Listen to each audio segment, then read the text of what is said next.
Bonjour à tous, j'espère que vous allez bien. Je suis ravie de vous retrouver dans ce nouveau tirage qui sera un tirage intemporel pour le signe du Capricorne.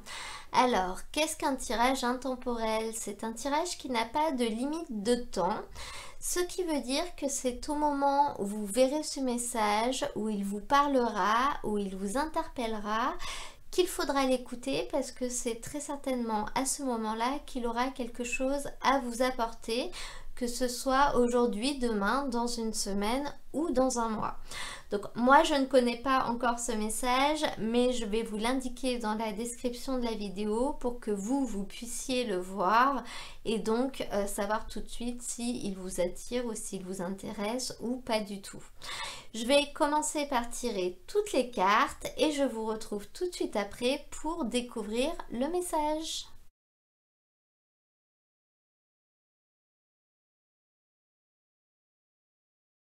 Alors les Capricornes, on va découvrir votre message et pour vous, on a eu la fée du monde naturel. La nature a besoin de vous.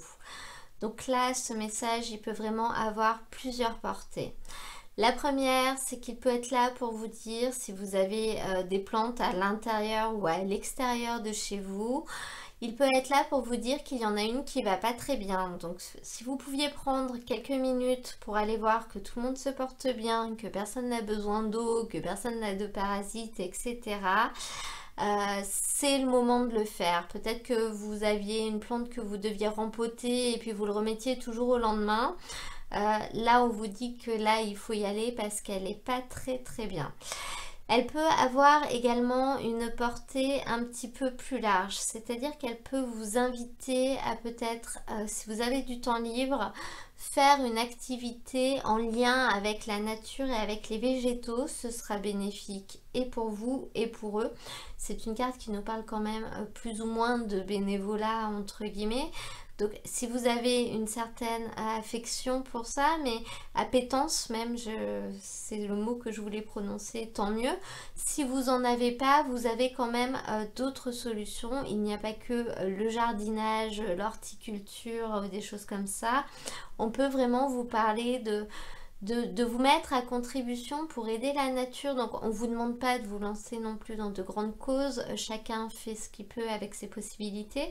Mais si vous voyez autour de chez vous qu'ils recherchent des bénévoles pour faire quelque chose, pour aller nettoyer un endroit, peu importe, cette carte, elle vous invite à ne pas avoir peur et à vous lancer à le faire parce que ça vous apportera autant que ça apportera à la nature. Et le dernier point, d'une manière plus globale, elle vous invite à faire attention au monde, c'est-à-dire que si vous le pouvez, utiliser des énergies renouvelables dans vos logements, par exemple, manger une alimentation qui est saine, donc qui peut être cultivée dans votre jardin, si vous faites un jardin, bon là on est en hiver, mais ça peut être valable pour cet été. Voilà, faire attention à l'environnement et finalement vous êtes le premier contributeur pour ça parce que ce que vous arrêtez de consommer au final ne sera plus produit si tout le monde arrête de le consommer. Donc faites vos choix finalement et n'hésitez pas à voir un petit peu plus loin si vous en avez la possibilité.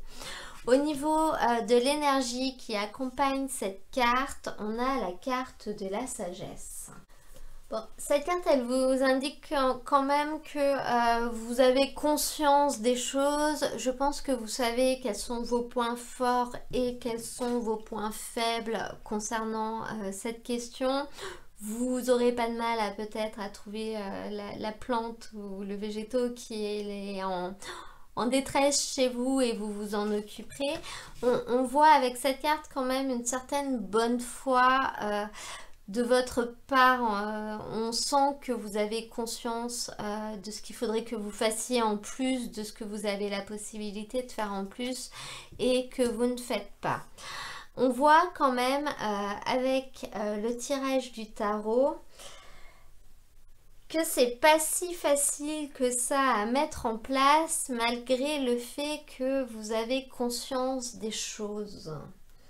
On a quand même deux arcanes majeures quand même qui nous parlent toutes les deux de grands changements, de transformation. Mais la première, cette carte du jugement, elle va effectivement nous parler d'un grand tournant, presque d'un passage du matériel au spirituel. Donc cette carte, c'est vraiment la carte de la prise de conscience soudaine.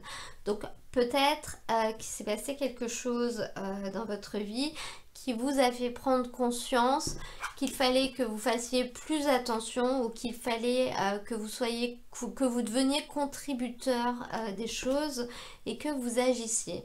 On voit avec cette carte que la prise de conscience est possible, vous rendre compte de ce qui ne va pas est possible et ça a peut-être très certainement déjà eu lieu. Donc la possibilité de réfléchir à ce que vous pouvez faire pour faire changer les choses, à ce que vous pouvez mettre en place et ensuite les mettre en place. Cette carte, elle nous parle du fait qu'il est possible de trouver une solution favorable à un problème quand même. Donc on voit qu'à ce niveau-là, c'est bon. Par contre, ce qui va être plus compliqué, ça va être de transformer votre comportement. Donc ça, c'est un petit peu paradoxal. Donc on peut voir dans cette carte le fait que finalement la transformation de vos habitudes va être quand même très lente. Pas forcément à cause de vous d'ailleurs, parce que cette carte de l'arcane sans nom, elle nous parle du fait que les échecs sont finalement un petit peu hors de notre responsabilité. C'est-à-dire que c'est pas de notre faute, c'est à cause d'événements extérieurs. On n'y peut rien, c'est-à-dire peut-être que vous allez prendre l'initiative d'aller aider à faire quelque chose et puis finalement ça va peut-être être annulé, c'est un exemple hein, mais voilà, on sent que la transformation est difficile parce que il y a des blocages, parce que c'est pas si facile que ça et pas forcément à cause de vous, donc ce qui est quand même une bonne nouvelle. Et du coup au niveau du conseil, on a les amoureux qui sont sortis. Cette carte, elle s'appelle même les amants dans ce tarot et elle représente, comme dans tous les jeux, la difficulté du choix. Donc le conseil que cette carte vous donne, c'est que si vous vous trouvez face à un choix qui pourrait tout changer, suivez le sentier de l'amour pour faire votre choix. Donc suivez vraiment votre cœur et l'amour de vous-même, donc ce qui vous apporte du bonheur, mais également l'amour de la nature, l'amour des autres. On voit quand même que sur cette carte, on a un arbre, on a des pommes, on a quand même un lien prédominant avec la nature et le végétal. Donc le conseil, c'est suivez finalement la voie de la sagesse, entre guillemets, hein, on peut en revenir là. Voilà, j'espère que ce tirage vous aura plu et qu'il pourra vous aider. Si c'est le cas, n'hésitez pas à cliquer sur j'aime, comme ça me permet de le savoir. Vous pouvez également vous abonner si vous souhaitez recevoir mes prochaines vidéos au fur et à mesure de leur publication. Moi, je vous dis à très bientôt pour un nouveau tirage.